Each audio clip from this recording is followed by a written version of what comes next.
حسن و عشق کی کیفیت ہے، وہ موضوع ہے کہ جس کو تمام شعراء نے مشترک طور پر بیان کیا ہے۔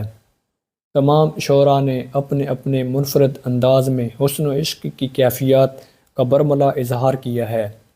حافظ شیرازی بھی حسن و عشق کے بیان کے حوالے سے کسی سے کم نہیں ہیں۔ اپنی سخن سازی کے ہنر کا جادو جگاتے ہوئے حسن و عشق کی کیفیات کو بڑے پرپیچ اور فلسفیانہ انداز میں بیان کیا ہے۔ ایک جگہ کچھ یوں رقم تراز ہیں: گفتم کہ حسن چہرہ او را صفت کنم، گفتم کہ حسن چہرہ او را صفت کنم، او روئے خود نمودو در گفتگو ببست۔ مفہوم یہ ہے کہ میں نے کہا تھا کہ اس کے چہرے کے حسن کی خوبی بیان کروں، اس نے اپنا چہرہ دکھایا اور بات کا دروازہ ہی بند کر دیا۔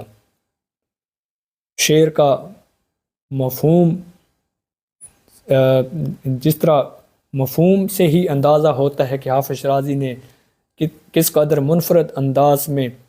محبوب کے حسن کی داد پیش کی ہے۔ پہلے مصرعے میں کہا: گفتم کہ حسن چہرہ او را صفت کنم، کہ میں نے کہا کہ محبوب کے حسن چہرہ یعنی چہرے کی خوبصورتی کا بیان کروں،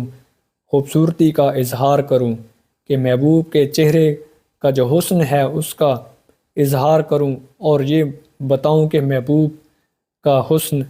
کس قدر ہے۔ تو پھر کہا کہ محبوب نے اپنا چہرہ دکھایا اور بات کا دروازہ ہی بند کر دیا، او روئے خود نمودو در گفتگو ببست۔ کتنے منفرد انداز میں یہ بیان کیا کہ محبوب نے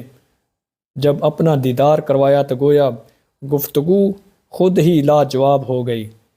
کہ یعنی محبوب کا حسن دیکھ کر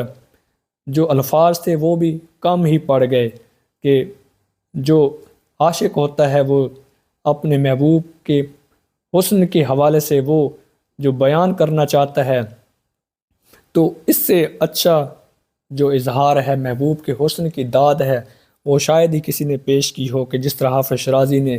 دیگر شعراء سے آگے بڑھتے ہوئے یہ کہا کہ جب محبوب نے اپنا چہرہ دکھایا تو اور اس چہرہ دیکھنے کے بعد جو عاشق کا ارادہ تھا کہ وہ محبوب کے چہرہ دیکھنے کے بعد اس کے حسن کو بیان کرے گا، اور جب محبوب نے اپنا چہرہ دکھایا تو عاشق خود حیرت میں مبتلا ہوا کہ اب وہ کس طرح محبوب کے حسن کا بیان کرے، کہ محبوب کا چہرہ گویا اس طرح ہے کہ اس کے سامنے الفاظ کا جو الفاظ کی ہم آہنگی کہ جن کی بنیاد پر محبوب کے حسن کو بیان کیا جائے وہ ہی کم پڑ گئے ہیں۔ تو اس کی بنیاد پر یعنی مختصر کہا جائے تو کچھ یوں ہوگا کہ محبوب کا جو حسن ہے وہ اس قدر ہے کہ میرے پاس الفاظ نہیں کہ جن کی بنیاد پر جن کو بروئے کار لاتے ہوئے میں محبوب کے حسن کا بیان کروں۔ شکریہ۔